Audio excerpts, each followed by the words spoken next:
Doctor! Doctor! Doctor!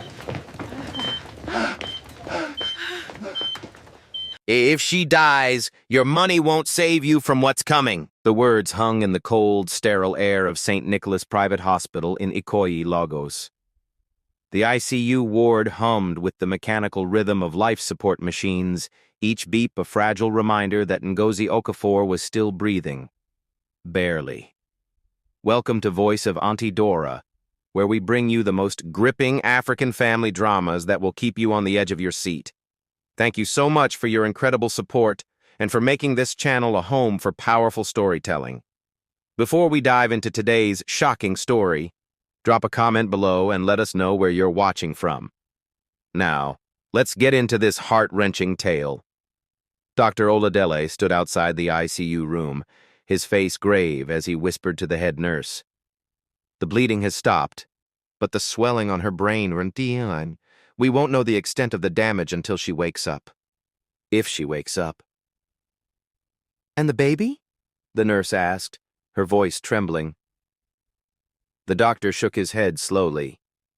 7 months along. We're monitoring, but the trauma she sustained. It's a miracle the pregnancy is still viable.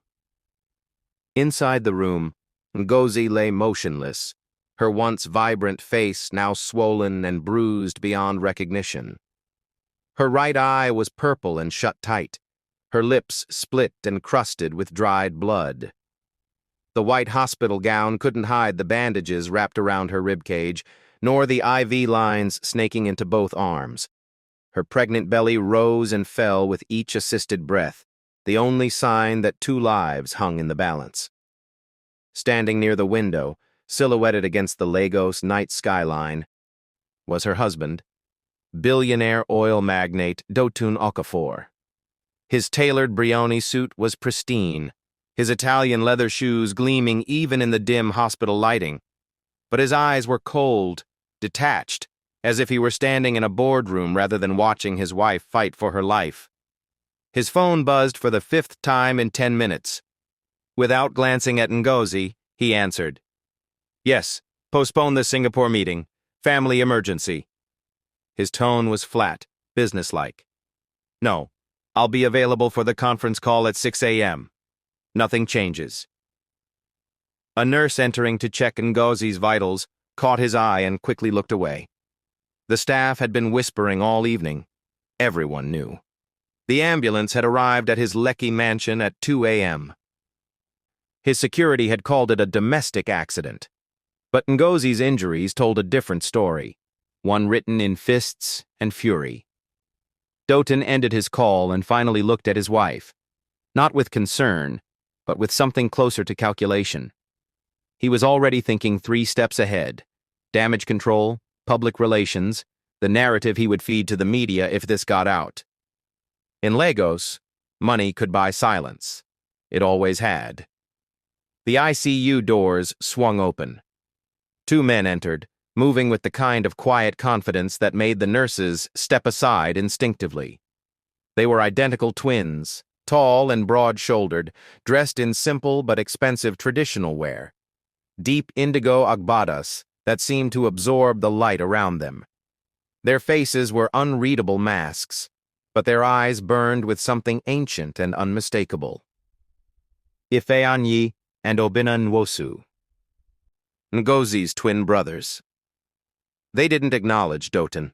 They walked straight to their sister's bedside, and for a long moment, they simply stood there, taking in every bruise, every bandage, every labored breath. Ifeanyi gently took Ngozi's hand, careful not to disturb the IV. Obinna's jaw clenched so tight, a muscle twitched beneath his skin. Dr. Oladele approached cautiously. Gentlemen, I'm Dr. Oladele. I've been overseeing your sister's care since she arrived. The next 48 hours are critical. We've stabilized her, but she sustained significant trauma to her head and torso. We're doing everything we can. Who did this? Ifeanyi asked, his voice quiet but sharp as a blade. The doctor hesitated, glancing toward Dotun. The circumstances of her injuries are not for me to... Who? did this?" Obinna repeated, not as a question. Doton finally stepped forward, straightening his tie with practiced ease. "Brothers-in-law, I understand you're upset. Ngozi had a terrible fall down the stairs. The doctors are—" "A fall?" Ifeanyi turned to face him for the first time, and Doton actually took a half-step back. There was something in the twins' eyes that money couldn't intimidate. "My sister has a fractured skull, 4 broken ribs, internal bleeding, and bruises shaped like fingerprints around her neck. Tell me, Doton, what kind of stairs grab a woman by the throat?" The room went deathly silent.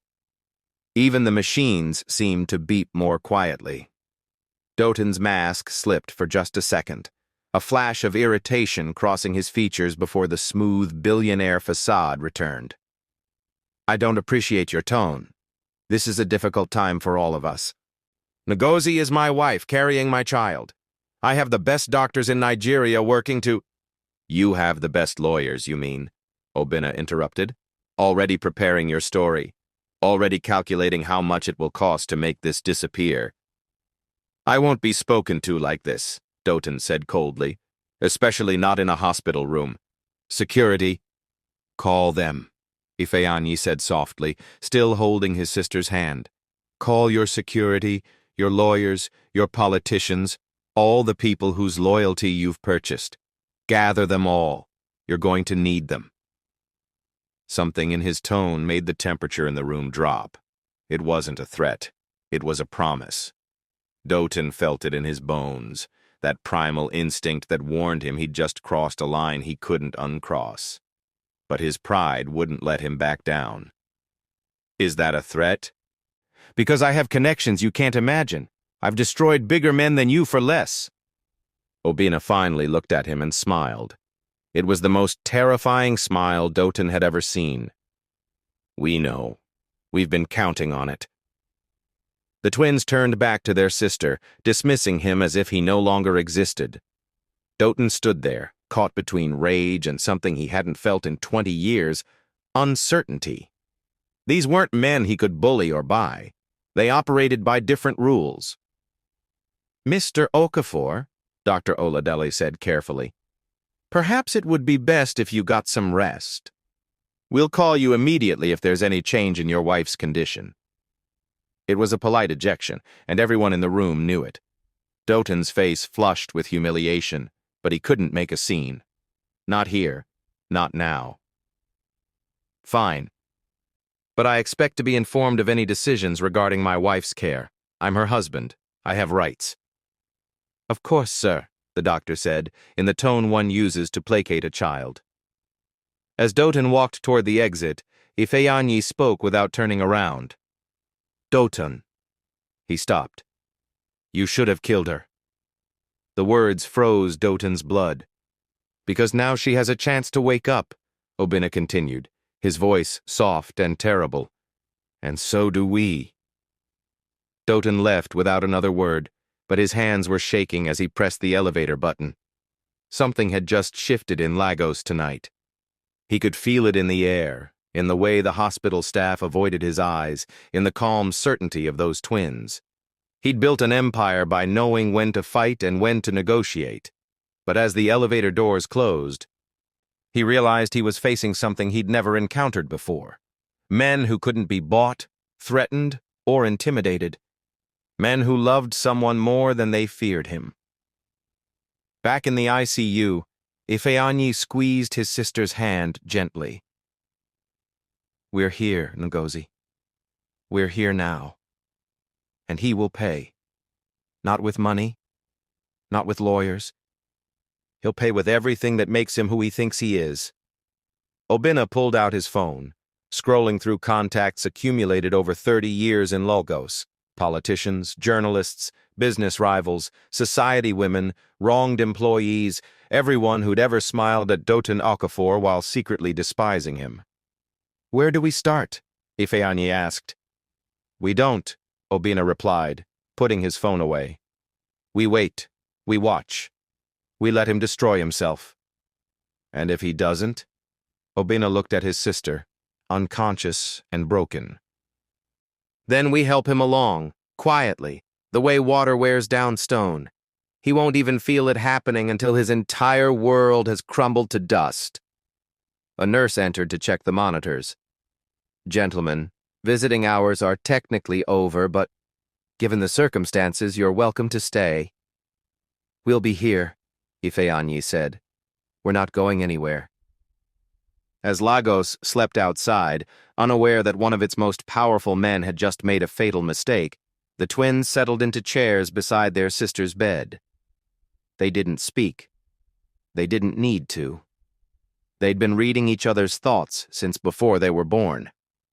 Dotun Okafor had everything money could buy. But he was about to learn that some things, family, loyalty, justice, couldn't be purchased or destroyed. They could only be reckoned with. If this were your sister lying in a coma, would you stay silent or make the whole city remember what happened? Drop your answer in the comments below, and don't forget to like, subscribe, and turn on notifications for Voice of Auntie Dora so you never miss what happens next in this gripping story. One brother whispered, "He thinks money will protect him." The morning sun rose over Victoria Island, painting Dotun Okafor's 10-bedroom mansion in golden light. From the outside, it looked like paradise. Manicured lawns maintained by a team of gardeners, a fountain imported from Italy, cars worth more than most Nigerians would earn in 10 lifetimes lined up in the circular driveway. But paradise, Ngozi had learned, could be a beautiful prison. She had met Dotun 6 years ago at a charity gala in Abuja. She was 26, a graduate of the University of Lagos with a degree in literature, working as an events coordinator for a nonprofit. He was 38, already a billionaire, his oil and gas company controlling significant contracts across the Niger Delta. When he approached her that night, champagne glass in hand and confidence radiating from every pore, she'd been flattered by the attention. Her brothers had warned her. "There's something cold about him," Ifeanyi had said after meeting Dotun for the first time. "The way he looks at you. It's like you're an acquisition, not a person." "You're being overprotective," Ngozi had laughed, young and naive and certain that love could overcome anything. "He's successful, ambitious. That's not the same as cold." Obina had been more direct. "Sister, I've met men like him in business. They don't share power. They don't compromise. They control. Are you ready for that life?" But Dotun had been charming during their courtship. Attentive, generous, seemingly devoted. He flew her to Dubai for weekends, bought her gifts that made her friends jealous, introduced her to Lagos high society. When he proposed after 8 months, with a 10-carat diamond ring presented on a yacht in the Mediterranean, she said yes without hesitation. The wedding was the event of the season, over 1,000 guests, including senators, business moguls, and Nollywood celebrities. The reception was held at the Echo Hotel, with live performances and a cake that cost more than a car. Ngozi felt like Cinderella, swept up in a fairy tale she'd never dared dream. The nightmare began on their honeymoon. It was something small. She'd wanted to visit a local market in Santorini, to experience the culture beyond their 5-star resort. Dotun had said no, not suggested they do something else, not compromised. Just no, delivered with a tone that made it clear the discussion was over. "I didn't marry you so you could embarrass me at some tourist trap," he'd said, not even looking up from his phone. "You're Mrs. Okafor now. You have a standard to maintain." She laughed, thinking it was a joke. His expression told her it wasn't. That was her first glimpse of the real Dotun, the man beneath the charm. But she told herself it was just stress, wedding pressure, the weight of his business responsibilities. She made excuses. The excuses lasted about 6 months. Back in Lagos, living in the Lekki mansion that felt less like a home and more like a gilded cage, Ngozi discovered what her life would really be. Doton controlled everything: who she could see, where she could go, what she could wear. He hired a driver not to assist her, but to report her movements. Her phone was upgraded to one that he had access to. Her friends from before the marriage slowly disappeared, discouraged by Doton's cold reception or by Ngozi's increasing unavailability. "Why do you need friends?" Doton would ask when she complained. "You have me. You have everything money can buy. What more do you want?" What she wanted was freedom. What she got was surveillance. The first time he hit her was 2 years into the marriage. She'd gone to lunch with Hadiza, an old university friend, without telling him. She hadn't thought it was necessary. It was just lunch, just 2 hours. But when she returned home, Doton was waiting in the living room, his face a mask of controlled fury. "Where were you?" "I told the driver. I went to lunch with Hadiza." "You told the driver, not me, your husband." "Doton, it was just—" The slap came so fast she didn't see it coming. Her head snapped to the side, her cheek exploding in pain. She stood there, shocked, her hand pressed to her face, unable to process what had just happened. "Don't you ever—" He stepped closer, his voice deadly quiet. "Disrespect me like that again. When you leave this house, I know about it first. Do you understand?" She'd wanted to fight back, to scream, to run, but fear paralyzed her. This was Doton Okafor, one of the richest men in Nigeria. Who would believe her? Who would help her? And some terrible part of her whispered that maybe she had been disrespectful. Maybe she should have asked permission. She nodded, tears streaming down her face. He kissed her forehead. "Good. I do this because I love you, because you're mine to protect." That became the pattern. Control disguised as love. Violence disguised as protection.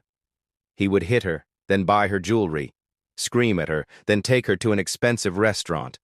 The abuse was strategic, calculated, designed to break her down and rebuild her into something compliant. She called her brothers once, 3 years in, after a particularly bad incident where Doton had thrown a glass at her, cutting her arm. Ifeanyi and Obinna had driven to Lagos immediately, ready to take her home. But when they arrived, Doton was the perfect husband. Concerned, apologetic, explaining that they'd had a silly argument and Ngozi had accidentally broken a glass.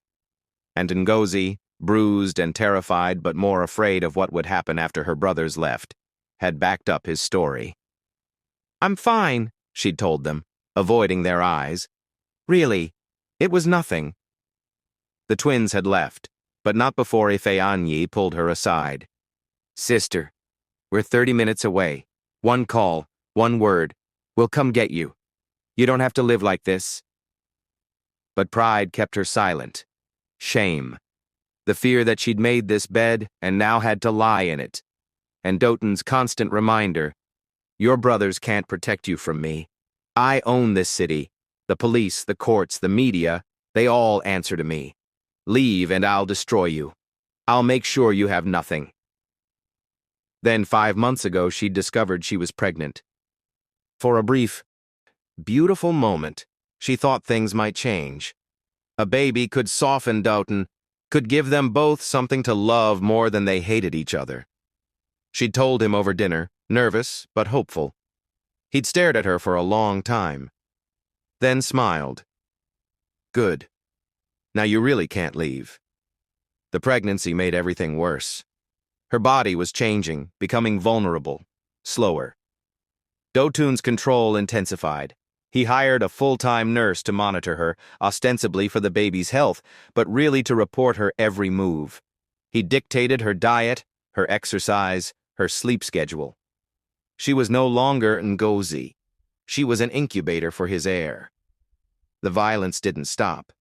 It just got more careful. Never the face where people could see, never her stomach where the baby grew. Ribs, back, arms, thighs, places that could be covered with the right clothes. "The baby needs a mother who knows her place," he'd say after hitting her. "I'm teaching you." She'd tried to protect her child by becoming smaller, quieter, more invisible. She stopped fighting back, stopped arguing, stopped being anything except what Doton wanted. She thought if she could just survive until the baby was born, she'd find a way out. But 3 nights ago, something had changed. Doton had come home late, drunk, in a rage about a business deal gone wrong. He'd needed someone to blame, and Ngozi was there. She'd said the wrong thing, or maybe the right thing at the wrong time. She couldn't even remember anymore. He'd grabbed her by the throat, slamming her against the marble kitchen counter.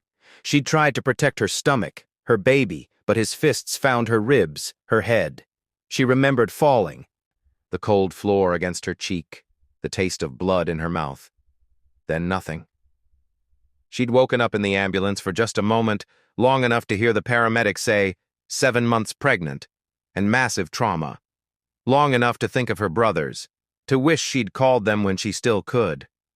Then darkness again. Now she floated somewhere between consciousness and oblivion, unable to wake, unable to let go. In the deepest part of her mind, she could hear the machines beeping, could sense her brother's presence beside her bed, could feel the flutter of life still moving in her womb, and she held on. For the baby, for herself, for the justice she'd been too afraid to seek while she was awake.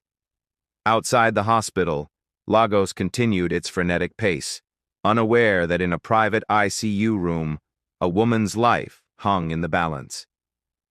The city that had celebrated Doton Okafor's success, that had looked the other way when rumors of his cruelty surfaced, that had protected him because that's what Lagos did for powerful men. But the twins had been watching the city too, remembering every person who'd smiled at Doton's charity events while knowing what he did behind closed doors. Every society woman who'd whispered about Ngozi's bruises but never intervened. Every business associate who'd heard the stories but kept taking his money. Lagos had helped protect Doton by looking away. Now the twins would make sure Lagos looked directly at what it had enabled. The twins realized the city helped protect him by looking away. What would you do if everyone around you chose silence over justice? Drop your thoughts in the comments. And don't forget to subscribe to Voice of Auntie Dora for more powerful stories.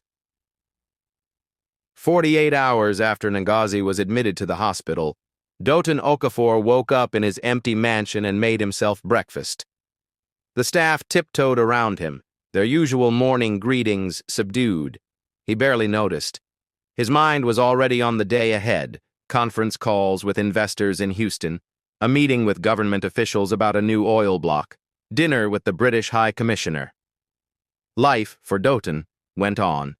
He checked his phone over coffee. 53 messages, most of them business. 3 from his PR team, asking how to handle the situation if news leaked. 1 from his mother, asking about Ngozi in a tone that suggested duty rather than concern. 0 from friends asking how his wife was doing. Doton realized he didn't actually have friends. He had associates, business partners, people who orbited his wealth like planets around a sun. But friends? People who cared about him rather than what he could do for them? The thought bothered him for exactly 3 seconds before he dismissed it. Sentiment was weakness. His father had taught him that, and his father had built the foundation of the Okafor fortune through ruthlessness, not kindness. His driver arrived at 7:30 a.m. sharp to take him to his office in Victoria Island. As they drove through Lagos traffic, Doton gazed out at the city he'd conquered, billboards advertising his companies, construction sites funded by his investments, politicians who took his calls immediately. He owned this city, or close enough. His phone rang. His head of security, Tayo. "Sir, just wanted to update you. The situation at the hospital is stable. Your wife's condition hasn't changed. The brothers are still there. They haven't left since they arrived." Doton frowned. "They've been there for 2 days straight?" "Yes, sir. They've taken turns, but one of them is always in the room. They're very quiet, very calm." Something about Tayo's tone put Doughton on edge. Calm how? Like they're waiting for something, sir. Doughton ended the call, unsettled but not sure why. The twins were a nuisance, but what could they actually do? They ran a modest import-export business in Port Harcourt, successful enough but nothing compared to his empire. They had no political connections, no leverage, no power. They were gnats. Annoying but ultimately harmless, weren't they? At his office, Tadki, a gleaming tower in the heart of Lagos's financial district, Doughton held his morning meeting with senior staff. Everything seemed normal. Quarterly projections, new contract negotiations, staffing decisions. But he noticed something odd. His CFO, who usually fought him on budget increases, agreed to everything immediately. His legal counsel, normally aggressive and detail-oriented, seemed distracted, kept checking his phone. His head of operations avoided eye contact. Something wrong? Doughton asked Bisi, his executive assistant who'd been with him for 10 years. She hesitated, just for a second, but Doughton caught it. No, sir. Everything's fine. But her hands trembled slightly as she organized his schedule. The first crack appeared at 11 a.m. Doughton had a standing lunch reservation every Thursday at Sky Restaurant, one of Lagos's most exclusive spots, where he conducted informal business over expensive wine. He'd invited Senator Yusuf, who was instrumental in securing oil licenses. 30 minutes before the meeting, Senator Yusuf's aide called to cancel. The senator sends his apologies, but something urgent has come up. Reschedule for tomorrow, Doughton said. The senator's calendar is quite full at the moment. His office will be in touch. The line went dead. Doughton stared at his phone. In 5 years, Senator Yusuf had never canceled on him. Never. The man was practically on Doughton's payroll. He called the senator directly. It went to voicemail. Odd. At 2 p.m., his banker called, the one who handled his personal accounts, his offshore investments, the financial architecture that kept his wealth structured and growing. Mr. Okafor, I wanted to touch base about your quarterly review meeting next week. What about it? I'm afraid I'll need to postpone. Family matter. Your family or mine? Doughton asked, his patience thinning. A pause. Sir? Nothing. When can we reschedule? I'll have my assistant reach out. It may be a few weeks. A few weeks?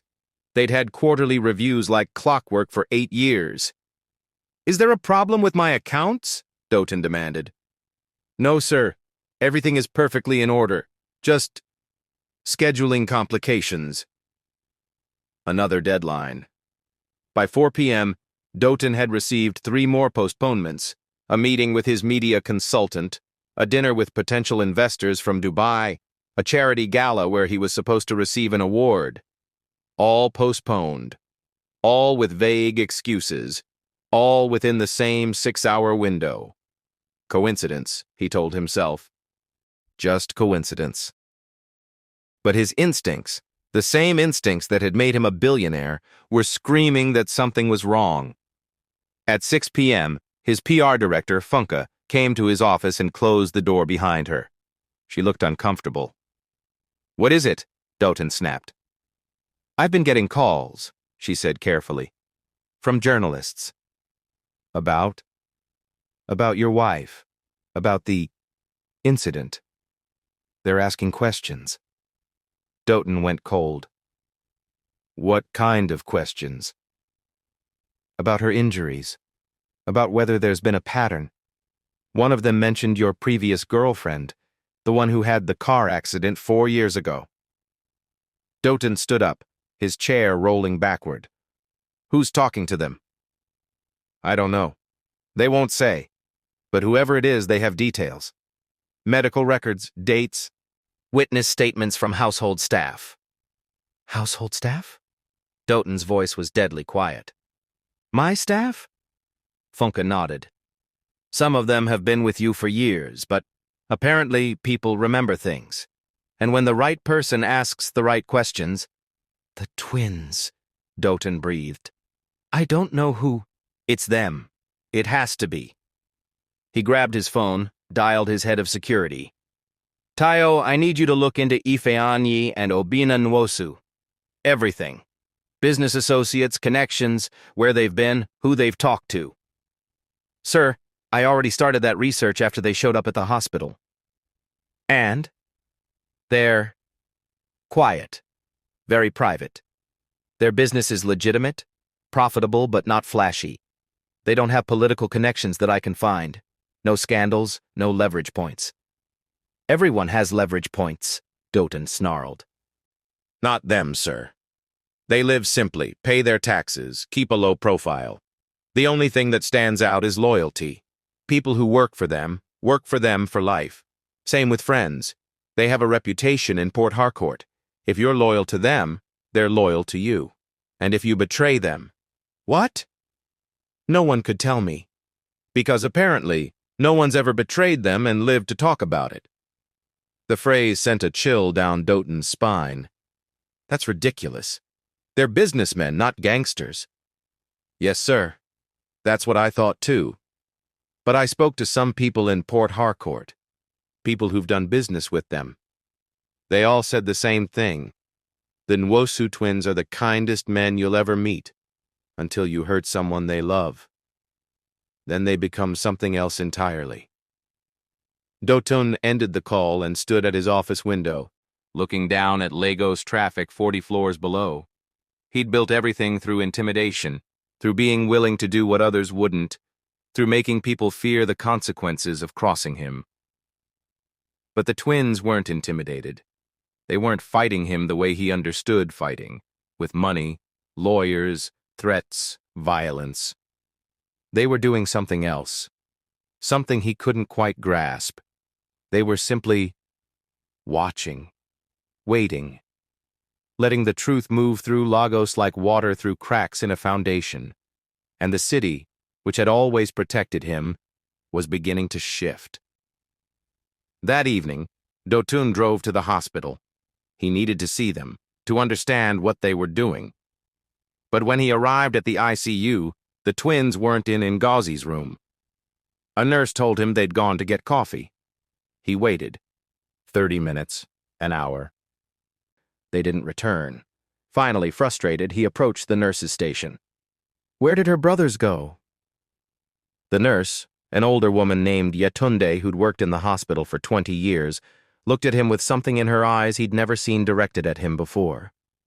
Pity. Mr. Okafor, she said quietly, those men have been here for 3 days, sleeping in chairs, barely eating. When they leave, it's only for a few minutes. But somehow, they always know when you're here. And they always leave before you arrive. Why? Because, she said, meeting his eyes, they don't want to hurt you. Not yet. They want you to understand what's happening first. What is happening? She turned back to her paperwork. You're losing, sir. Not because they're attacking you, but because they're allowing the truth about you to breathe. Doton stood there, dismissed by a nurse, in a hospital where he'd donated millions. The disrespect should have enraged him. Instead, it terrified him. Because if a nurse felt comfortable speaking to him this way, what did that say about how much power he'd already lost? He left the hospital and sat in his car for a long time, his hands gripping the steering wheel. Lagos stretched out around him, his city, his kingdom. But for the first time in his life, Doton Okafor felt the ground shifting beneath him, and he had no idea how to stop it. When powerful people stop answering your calls, is that coincidence or judgment? Tell us what you think in the comments. And don't forget to hit that subscribe button and turn on notifications for Voice of Auntie Dora. This story is just getting started. He realized someone was dismantling his world, without touching him. 7 days after Ngozi entered the coma, Doton Okafor sat alone in his office at midnight, surrounded by the trappings of power that suddenly felt hollow. The floor-to-ceiling windows reflected a man who looked older than he had a week ago. New lines etched his forehead. His eyes, usually sharp with calculation, now darted nervously.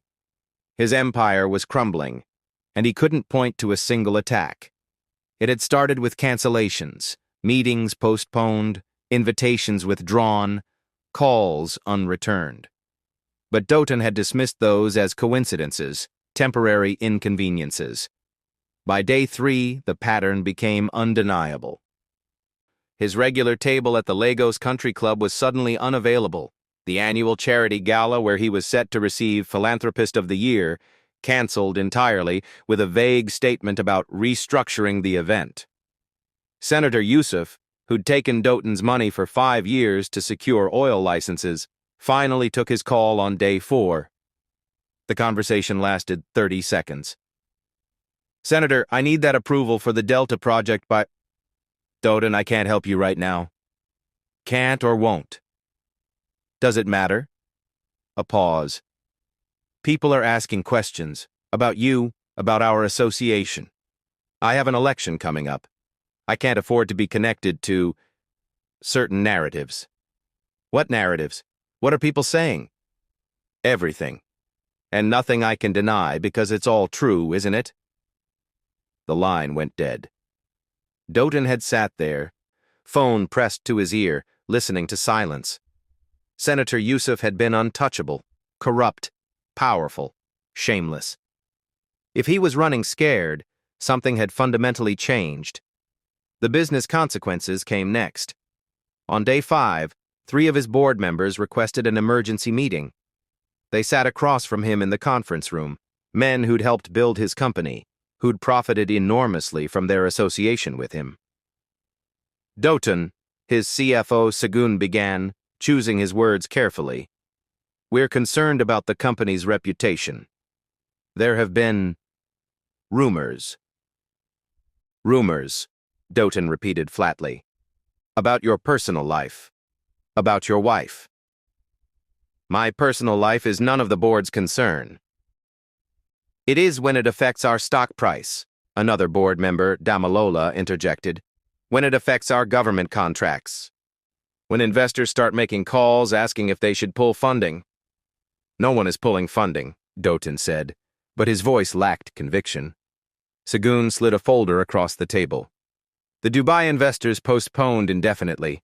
The London merger talks collapsed this morning, and the government contract for the Lagos port expansion, they're reviewing their options."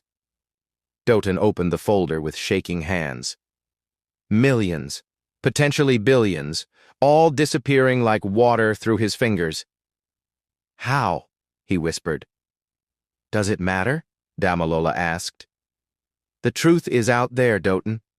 And the truth is that people don't want to be associated with a man who beats his pregnant wife into a coma." "I never—" Doughton started, then stopped. The denial died in his throat, because what was the point? These men knew. They'd always known. They just hadn't cared until it became inconvenient. "We need you to step down," Segun said.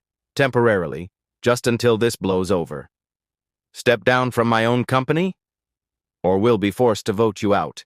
We have the majority." Doughton looked around the table at men he'd made rich, men he'd trusted. All of them avoided his eyes. "Get out," he said quietly.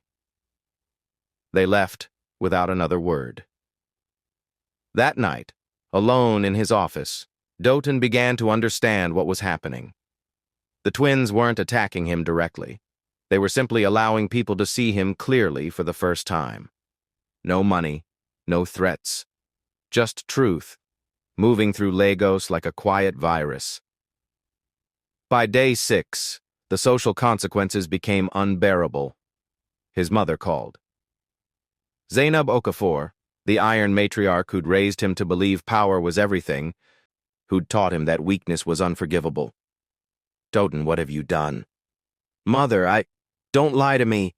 I just left lunch at the yacht club. Do you know what happened? Women I've known for 30 years got up and moved to different tables when I sat down. They didn't even pretend.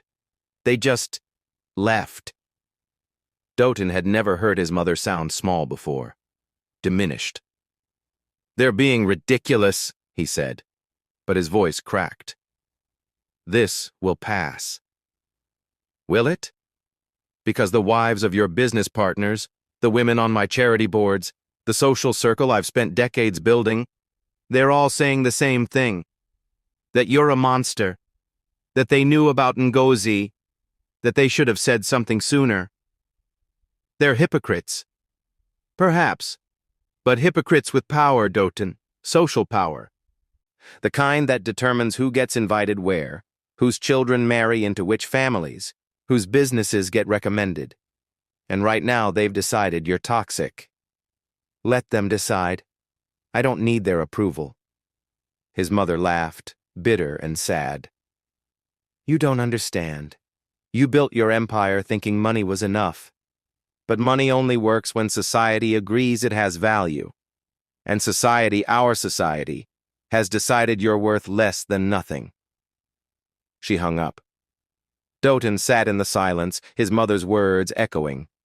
He'd always dismissed the society women, the lunch clubs, the charity galas as frivolous distractions. But those women were married to senators, CEOs, judges. They controlled access, whispered in powerful ears, shaped reputations. And they'd just exiled him. Day 7 brought the final blow. Doughton's personal assistant, Bisi, knocked on his office door at 9 a.m. She'd been with him for 10 years, loyal and efficient, the kind of employee he'd assumed would never leave. "Sir, I'm giving my notice." Doughton looked up from his computer, certain he'd misheard. "What?" 2 weeks' notice. I'm resigning." "Why?" Bisi stood perfectly still, her expression neutral. "Personal reasons." "I'll double your salary." "It's not about money, sir." "Then what is it about?" She hesitated, then met his eyes. For the first time in 10 years, she looked at him without fear. "I have a daughter, Mr. Okafor. She's 7. And I realized I can't look her in the eye and tell her to stand up to bullies, to never let anyone hurt her, while I work for a man who beats his pregnant wife." The words hit him like a physical blow. "You don't know what happened," he said weakly. "I know she's in a coma, sir. I know she has a fractured skull and 4 broken ribs. I know she's 7 months pregnant and might lose the baby, and I know the hospital staff, the nurses who treated her when she came in, they all say she had old bruises under the new ones, that this wasn't the first time." Doughton stood up, anger flaring. "You're fired. You don't get 2 weeks. Get out. Now." "Yes, sir." Bisi turned to leave, then paused at the door. "For what it's worth, I hope your wife wakes up. And I hope when she does, she has the courage to leave you." She walked out, leaving Doughton standing in his expensive office, surrounded by awards and certificates and photographs of himself with powerful people, all of it suddenly meaningless. Within an hour, 3 more staff members quit. His driver, his head of operations, his media consultant, all with the same polite professionalism, the same careful distance. The exodus had begun. By afternoon, Doughton's office felt like a tomb. His phone, which usually rang constantly, sat silent.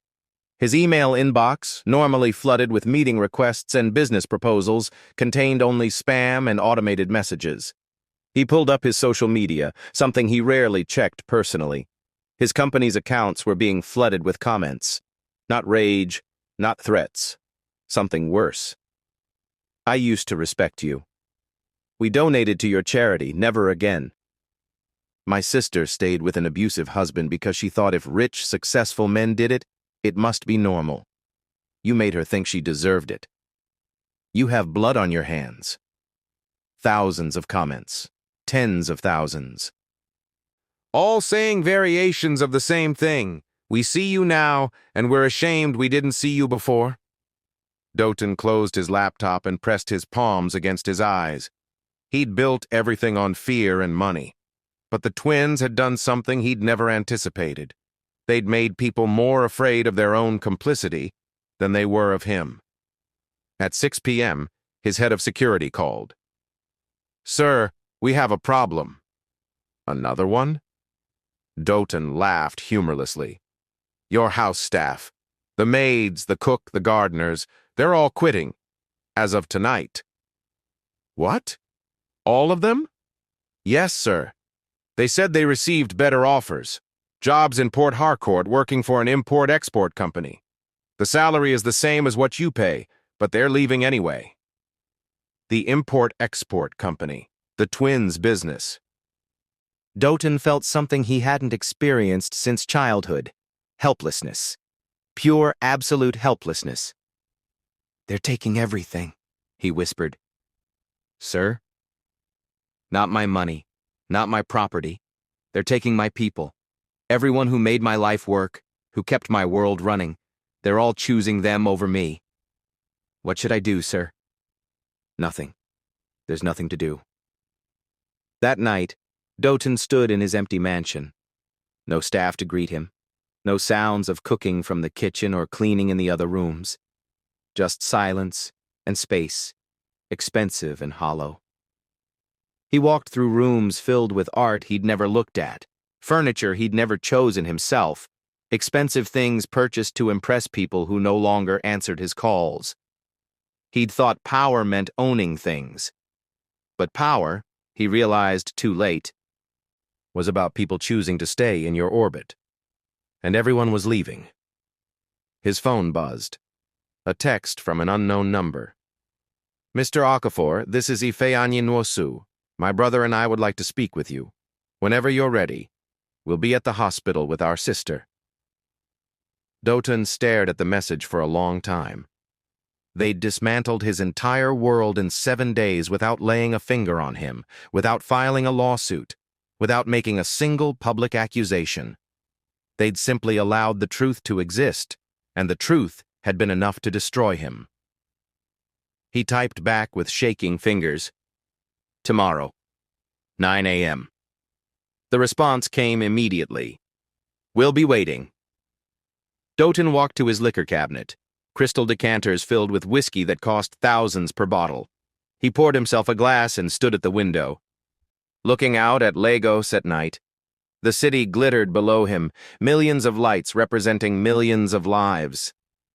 He'd thought he owned this city, but the city had never been his. It had simply tolerated him while he was useful, while his wealth greased the right palms and his influence opened the right doors.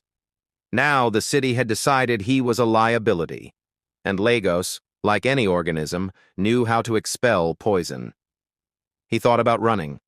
He had money in offshore accounts, connections in Dubai, London, New York.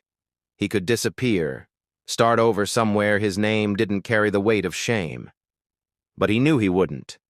Because some part of him, the part that had been taught pride above everything, needed to face them. Needed to understand how two men with a fraction of his resources had brought him to his knees. His phone rang. His lawyer. Doughton, we need to talk about protective measures. If your wife wakes up, if she decides to press charges...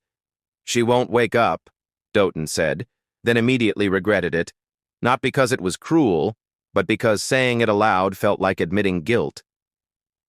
We can't count on that. We need a strategy. There is no strategy, Doughton said quietly. Don't you understand? They're not fighting us legally. They're fighting us with something we can't defend against.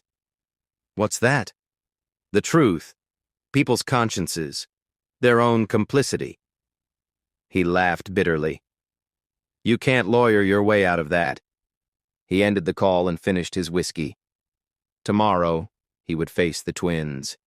He would look into the eyes of men who'd defeated him without throwing a punch, without filing a lawsuit, without doing anything except allowing people to choose differently, and he would finally understand what real power looked like. Not power over people, power with them. The kind of power that came from love, loyalty, and the unshakable belief that some things, family, justice, human dignity, were worth more than any amount of money. Doughton Okafor, billionaire, sat alone in his mansion and realized he'd spent his entire life accumulating the wrong kind of power. And now it was too late to learn the right kind. He requests to see the twins, alone. What do you think will happen when they finally meet face to face? Drop your predictions in the comments. Don't forget to like this video and subscribe to Voice of Auntie Dora for next chapter. You won't want to miss what happens next.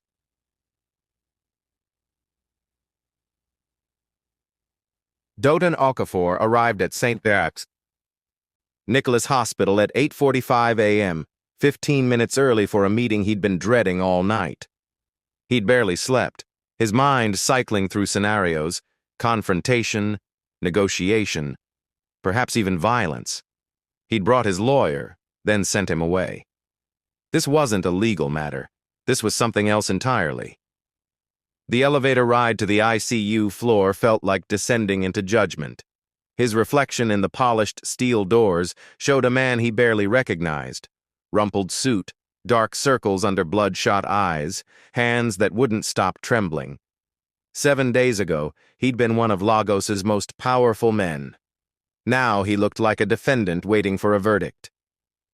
The ICU ward was quiet at this hour.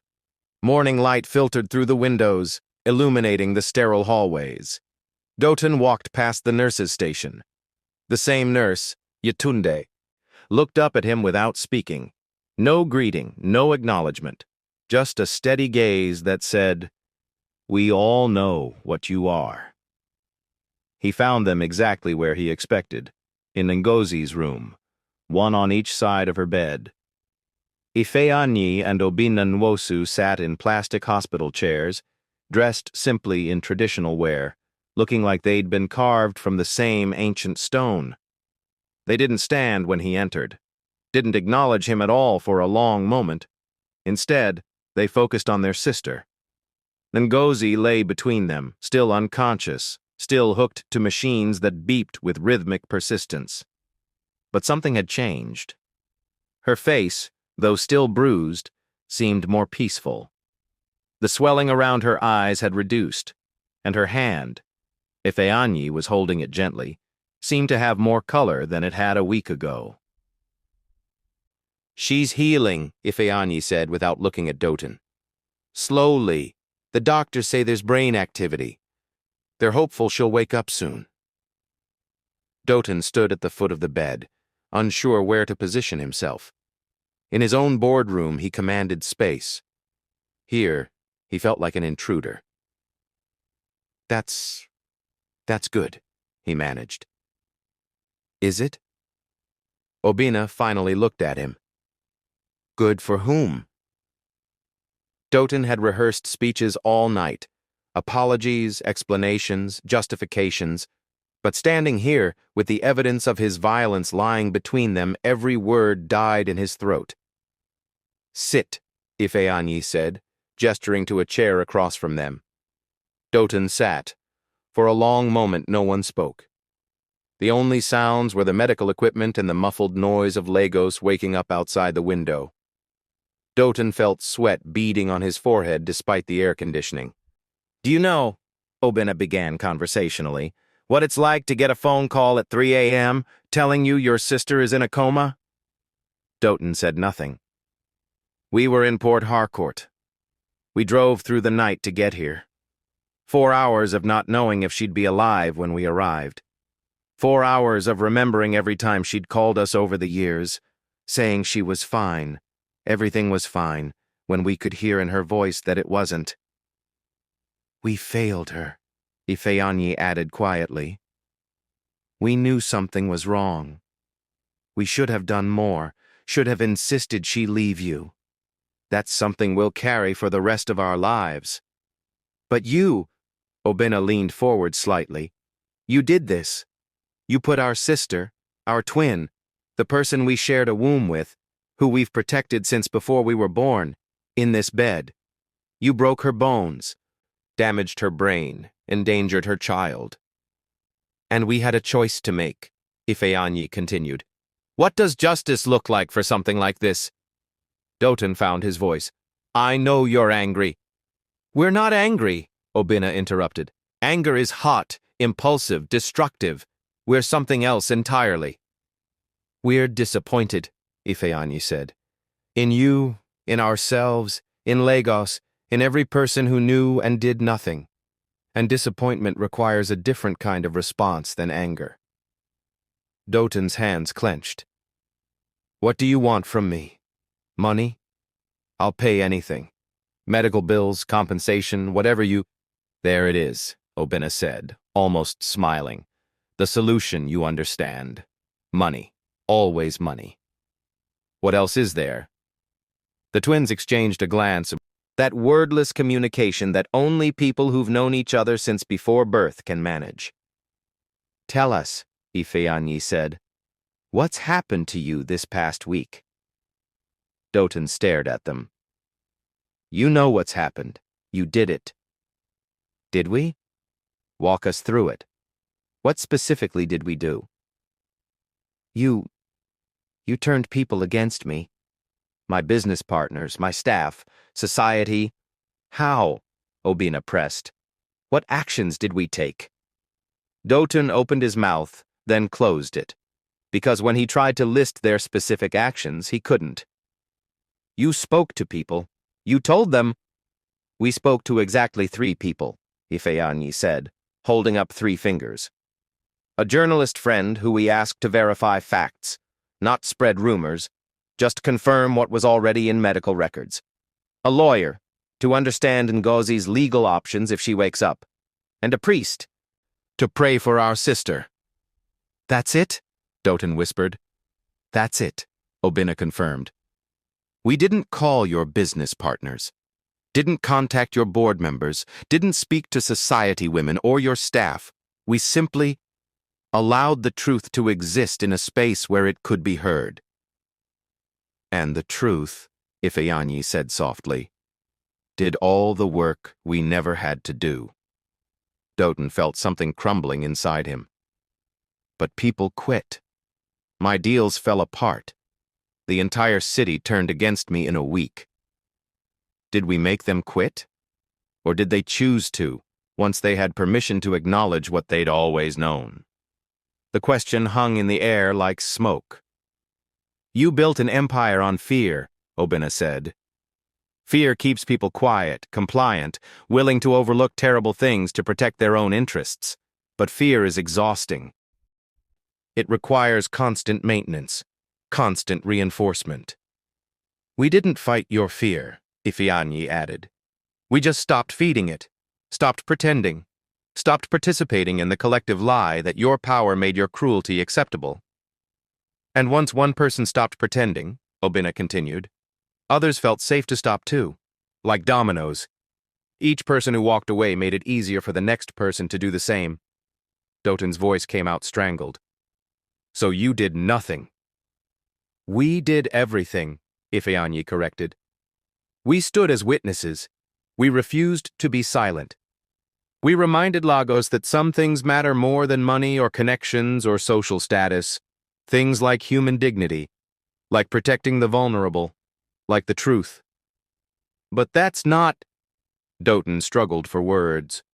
That's not revenge. That's not justice. You didn't punish me. Didn't we? Obina tilted his head. You've lost your board, your business partners, your staff, your social standing. Your own mother won't take your calls. Deals worth billions have evaporated. Your name, which used to open doors, now closes them. You're facing legal consequences, financial ruin, complete social exile. And we didn't have to throw a single punch, Ifeanyi said. Didn't have to threaten you, blackmail you, or break any laws. We simply allowed the natural consequences of your actions to catch up with you. That's the thing about building a life on violence and fear, Obina said. It's unstable. It only stands as long as everyone agrees to hold it up. The moment people stop agreeing, the whole structure collapses under its own weight. Doton felt tears burning behind his eyes. What do you want from me? Want? Ifeanyi looked genuinely puzzled. We don't want anything from you. We never did. This wasn't about punishing you, Obina explained. It was about protecting our sister and every other woman in Lagos who might have married you, worked for you, or had their daughter involved with you. It was about making sure that when Ngozi wakes up, and she will wake up, she wakes into a world where leaving you is possible, where she has options, where people will support her instead of telling her to endure. We didn't come for revenge, Ifeanyi said quietly. We came for justice, and justice isn't about making you suffer, it's about making sure you can't hurt anyone else. Doten broke then, not dramatically, not with sobs or pleading. He just deflated. All the pride, all the arrogance, all the carefully constructed armor of wealth and power, it all crumbled away, leaving just a man who'd built his entire identity on controlling others and had no idea who he was without that control. I don't know how to be anything else, he whispered. The twins looked at each other again, and something like pity crossed their faces. That, Obinna said, is the real tragedy. You could have been a good man, Ifeanyi added. You had every advantage, wealth, education, opportunity. You could have used your power to protect people instead of controlling them, to build people up instead of breaking them down. But you chose differently, Obinna finished, and now you have to live with those choices. A nurse entered to check Ngozi's vitals. She worked efficiently, noting numbers on a chart, adjusting an IV. As she finished, she paused. Her brain activity is increasing, she said, looking at the twins, not Doten. The doctor thinks she might wake up within the next few days. It's a very good sign. After she left, Doten looked at Ngozi, really looked at her for the first time since this began. Not as his possession, not as the woman who'd failed to obey him, but as a person he'd nearly killed. If she wakes up, he said hoarsely, will you tell her?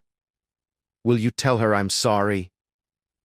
No, Ifeanyi said simply. If you want to apologize, Obinna added, you'll have to do it yourself, and you'll have to mean it. And you'll have to understand that sorry doesn't erase what you did. It doesn't earn forgiveness. It's just the bare minimum of acknowledging the truth. What happens now? Doten asked. Now? Ifeanyi stood up, stretching after days of sitting in hospital chairs. Now you leave. You go rebuild your life if you can. You face whatever legal consequences come. You learn to live as a man without power over others. And we stay here, Obinna said, also standing, until our sister wakes up, and then we help her build a life free from you. You're not going to... Doten couldn't finish the thought. Destroy me more? Hurt me? Come after me? We're done with you, Ifeanyi said, and the finality in his voice was more terrifying than any threat. You're not worth our time anymore. You've been handled. They turned back to Ngozi, dismissing him as completely as if he'd already left. Doten stood on shaking legs. He wanted to say something, to have the last word, to assert some kind of dignity, but there was nothing to say. They'd beaten him so thoroughly that even arguing felt pointless. He walked to the door, then paused. The staff who quit. You hired them? We offered them jobs, yes, Obinna said without turning around. People who'd worked for you for years, who'd seen things they couldn't speak about. We gave them somewhere safe to work. Somewhere they wouldn't have to choose between their conscience and their livelihood. That's why they left so quickly, Doten realized. You gave them an escape route. We gave them a choice, Ifeanyi corrected. They made their own decisions. Doten nodded slowly and left. The elevator ride down felt different than the ride up. Lighter somehow, despite the crushing weight of his losses.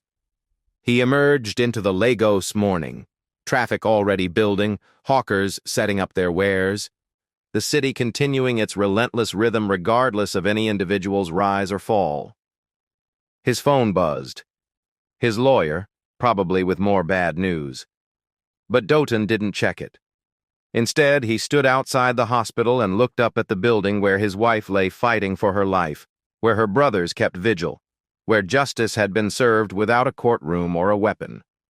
For the first time in his adult life, Dotun Okafor had no idea what came next. No plan, no strategy, no backup position. Just consequences, and the long, uncertain road of learning to be something other than what he'd been. 3 days later, on a Tuesday morning at 6:23 a.m., Ngozi's eyes fluttered open. The first thing she saw was her brothers, one on each side as always, their faces breaking into relieved smiles. "Welcome back," Ifeanyi whispered, squeezing her hand gently. "We've been waiting for you," Obinna added, tears streaming down his face. Ngozi's voice was rusty from disuse, but she managed one word. "Baby?"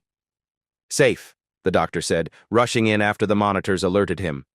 "The baby is safe. You're both safe now."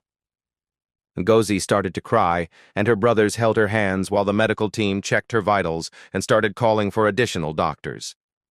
Through her tears, she saw the way they looked at her, with love, with relief, with the fierce protectiveness that had always been there, but had failed to save her when she needed it most. "Dotun?" she asked, though she wasn't sure if she was asking where he was or if he'd been caught or if he was coming. "Gone," Ifeanyi said simply. "You're safe. We'll explain everything, but right now, just rest. Just heal." "You never have to go back to him," Obinna promised. "Never. We've made sure of that." Ngozi closed her eyes again, exhausted but alive. Alive and safe and surrounded by people who loved her more than they feared anyone else's power. And somewhere in Lagos, Dotun sat in his empty mansion, reading news that his wife had woken up, knowing that when she was strong enough, she would tell her story, and the city that had once celebrated him would hear it and remember. Not because the twins had destroyed him, but because they'd simply allowed the truth to be heard. If power was taken from someone who abused it, would you call that revenge or justice? Drop your answer in the comments below and let us know what you think. This has been another powerful story from Voice of Auntie Dora. If you enjoyed this journey, please hit that like button, subscribe to our channel, and turn on notifications so you never miss our next gripping tale. Share this video with someone who needs to hear this message, that true power comes from love, not fear. And remember, the truth may take time, but it always finds its way to the light. Thank you for watching, and we'll see you in the next story. The end. Moral: true justice doesn't require violence or revenge.